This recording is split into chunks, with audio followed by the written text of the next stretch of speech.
What's the millennial question? Apparently, millennials as a generation, which is a group of people who were born approximately 1984 and after, are tough to manage. And they're accused of being entitled and narcissistic and self-interested, unfocused, lazy. But entitled is the big one. And because they confound leadership so much, what's happening is leaders are asking the millennials, what do you want? And millennials are saying, we want to work in a place with purpose, love that. We want to make an impact, whatever that means. We want free food and beanbags. And so somebody articulates some sort of purpose, there's lots of free food and there's beanbags, and yet for some reason, they're still not happy. And that's because they're missing. There's a missing piece. What I've learned is that I can break it down into 4 pieces. Right? There are four things, 4 characteristics. One is parenting. The other one is technology. The third is impatience, and the fourth is environment. The generation that we call the millennials, too many of them grew up subject to, not my words, failed parenting strategies. Where, for example, they were told that they were special all the time. They were told that they could have anything they want in life, just because they want it, right? They were told, some of them got into honors classes, not because they deserved it, but because their parents complained. And some of them got A's, not because they earned them, but because the teachers didn't want to deal with the parents. Some kids got participation medals. You got a medal for coming in last, right? Which the science we know is pretty clear, which is it devalues the medal and the reward for those who actually work hard, and it actually makes the person who comes in last feel embarrassed because they know they didn't deserve it, so it actually makes them feel worse, right? So you take this group of people, and they graduate school, and they get a job, and they're thrust into the real world, and in an instant, they find out they're not special, their moms can't get them a promotion, that you get nothing for coming in last, and by the way, you can't just have it because you want it. Right? And in an instant, their entire self-image is shattered. And so you have an entire generation that's growing up with lower self-esteem than previous generations. The other problem, to compound it, is we're growing up in a Facebook, Instagram world. In other words, we're good at putting filters on things. We're good at showing people that life is amazing even though I'm depressed, right? And so everybody sounds tough, and everybody sounds like they got it all figured out. And the reality is there's very little toughness, and most people don't have it figured out. And so when the more senior people say, well, what should we do? They sound like, this is what you got to do. And they have no clue. Right? So you have an entire generation growing up with lower self-esteem than previous generations, right? Through no fault of their own. Through no fault of their own, right? They were dealt a bad hand, right? Now let's add in technology. We know that engagement with social media and our cell phones releases a chemical called dopamine. That's why when you get a text, it feels good, right? So we've all had it where you're feeling a little bit down or feeling a bit lonely, and so you send out 10 texts to 10 friends, hi, hi, hi, hi, hi, because it feels good when you get a response, right? Right?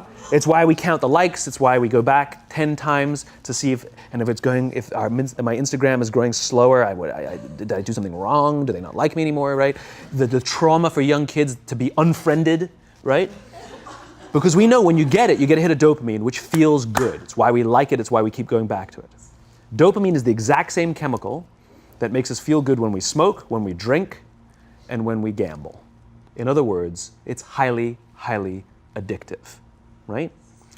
We have age restrictions on smoking, gambling, and alcohol, and we have no age restrictions on social media and cell phones, which is the equivalent of opening up the liquor cabinet and saying to our teenagers, hey, by the way, this adolescence thing, if it gets you down. But that's basically what's happening. That's basically what's happening, right? That's basically what happened. You have an entire generation that has access to an addictive, numbing chemical called dopamine through social media and cell phones as they're going through the high stress of adolescence. Why is this important? Almost every alcoholic discovered alcohol when they were teenagers. When we're very, very young, the only approval we need is the approval of our parents. And as we go through adolescence, we make this transition where we now need the approval of our peers. Very frustrating for our parents, very important for us. It allows us to acculturate outside of our immediate families into the broader tribe, right? It's a highly, highly stressful and anxious period of our lives, and we're supposed to learn to rely on our friends. Some people, quite by accident, discover alcohol and numbing effects of dopamine to help them cope with the stresses and anxieties of adolescence. Unfortunately, that becomes hardwired in their brains, and for the rest of their lives, when they suffer significant stress, they will not turn to a person, they will turn to the bottle. Social stress, financial stress, career stress, that's pretty much the primary reasons why an alcoholic drinks, right? What's happening is because we're allowing unfettered access to these dopamine-producing devices and media, basically it's becoming hardwired, and what we're seeing is as they grow older, too many kids don't know how to form deep, meaningful relationships. Their words, not mine. They will admit that many of their friendships are superficial. They will admit that their friends, that they don't count on their friends, they don't rely on their friends, they have fun with their friends, but they also know that their friends will cancel on them if something better comes along. Deep, meaningful relationships are not there because they never practice the skill set, and worse, they don't have the coping mechanisms to deal with stress. So when significant stress starts to show up in their lives, they're not turning to a person, they're turning to a device, they're turning to social media, they're turning to these things which offer temporary relief. We know, the science is clear, we know that people who spend more time on Facebook suffer higher rates of depression than people who spend less time on Facebook, right? These things balanced. Alcohol is not bad, too much alcohol is bad. Gambling is fun, too much gambling is dangerous, right? There's nothing wrong with social media and cell phones. It's the imbalance, right? If you're sitting at dinner with your friends and you're texting somebody who's not there, that's a problem. That's an addiction. If you're sitting in a meeting with people you're supposed to be listening to and speaking, and you put your phone on the table, face up or face down, I don't care, that sends a subconscious message to the room that you're just not that important to me right now, right? That's what happens. And the fact that you cannot put it away is because you are addicted, right? If you wake up and you check your phone before you say good morning to your girlfriend, boyfriend, or spouse, you have an addiction. And like all addiction, in time, it'll destroy relationships, it'll cost time, and it'll cost money, and it'll make your life worse, right? So you have a generation growing up with lower self-esteem that doesn't have the coping mechanisms to deal with stress, right? Now you add in the sense of impatience, right? They've grown up in a world of instant gratification. You want to buy something, you go on Amazon, it arrives the next day. You want to watch a movie? Log on and watch a movie. You don't check movie times. You want to watch a TV show? Binge. You don't even have to wait week to week to week, right? I know people who skip seasons just so they can binge at the end of the season, right? Instant gratification. You want to go on a date? You don't even have to learn how to be like, hey. You don't even have to learn and practice that skill. You don't have to be the uncomfortable one who says yes when you mean no and says no when you mean no, but yes when you don't have to swipe right. Bang, I'm a stud. Right? You don't have to learn the social coping mechanisms, right? Everything you want, you can have instantaneously. Everything you want, instant gratification, except job satisfaction and strength of relationships. There ain't no app for that. They are slow, meandering, uncomfortable, messy processes. And so I keep meeting these wonderful, fantastic, idealistic, hardworking, smart kids. They've just graduated school. They're in their entry-level job. And I sit down with them and I go, how's it going? They go, I think I'm going to quit. I'm like, why? They're like, I'm not making an impact. I'm like, you've been here 8 months. You know? It's as if they're standing at the foot of a mountain and they have this abstract concept called impact that they want to have in the world, which is the summit. What they don't see is the mountain. I don't care if you go up the mountain quickly or slowly, but there's still a mountain. And so what this young generation needs to learn is patience. That some things that really, really matter, like love, or job fulfillment, joy, love of life, self-confidence, a skill set, any of these things, all of these things take time. Sometimes you can expedite pieces of it, but the overall journey is arduous and long and difficult. And if you don't ask for help and learn that skill set, you will fall off the mountain, or you will, the worst case scenario, and we're already seeing it, the worst case scenario is we're seeing an increase in suicide rates, we're seeing an increase in this generation, we're seeing an increase in accidental deaths due to drug overdoses, we're seeing more and more kids drop out of school or take leaves of absence due to depression, unheard of. These are all, this is really bad. The best case scenario, those are all bad cases, right?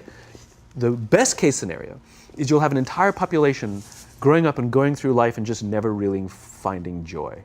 They'll never really find deep fulfillment in work or in life. They'll just waft through life and it'll be just, it's fine. How's your job? It's fine. The same as yesterday. How's your relationship? It's fine.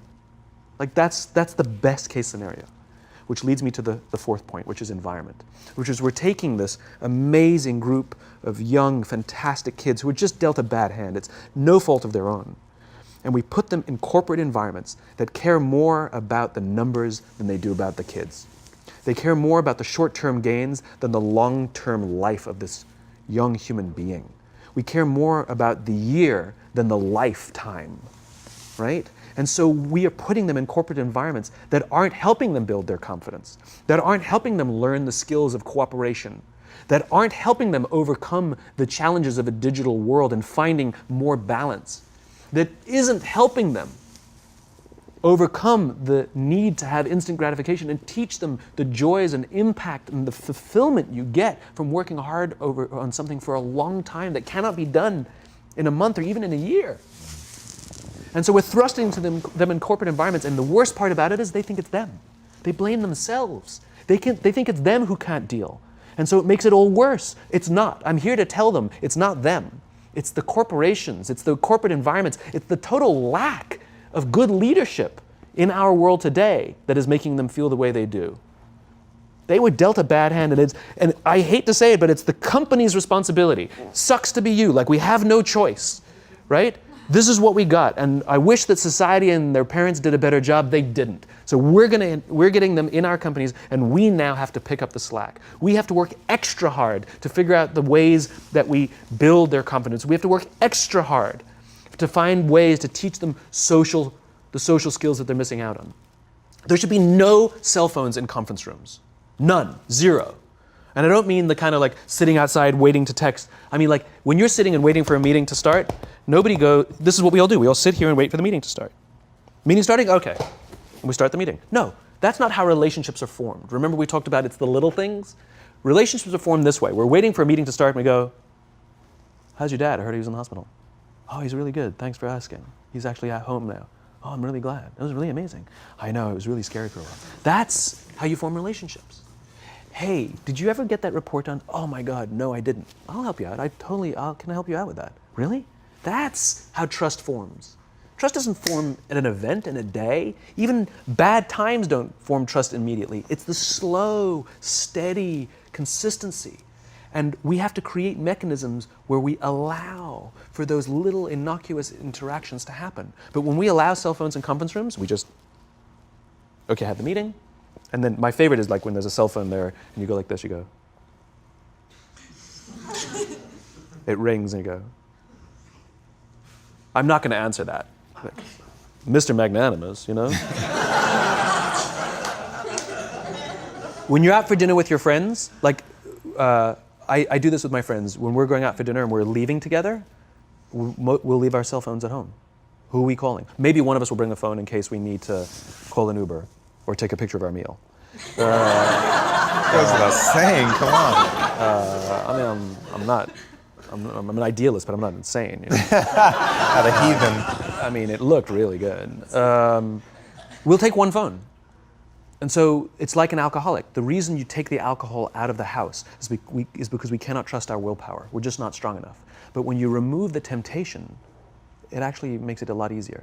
And so when you just say, don't check your phone, people literally will go like this. And somebody will go to the bathroom, and what's the first thing we do? Grab the phone. Because I wouldn't want to look around the restaurant for a minute and a half, you know? But if you don't have the phone, you just kind of enjoy the world.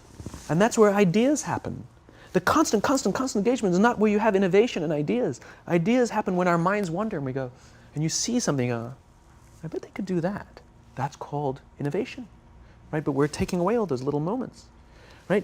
You should not, and none of us should charge our phones by our beds. We should be charging our phones in the living rooms, right? Remove the temptation. You wake up in the middle of the night because you can't sleep, you won't check your phone, which makes it worse. But if it's in the living room, it's relaxed, it's fine. But it's my alarm clock. buy an alarm clock. They cost $8, right? I'll buy you an alarm clock.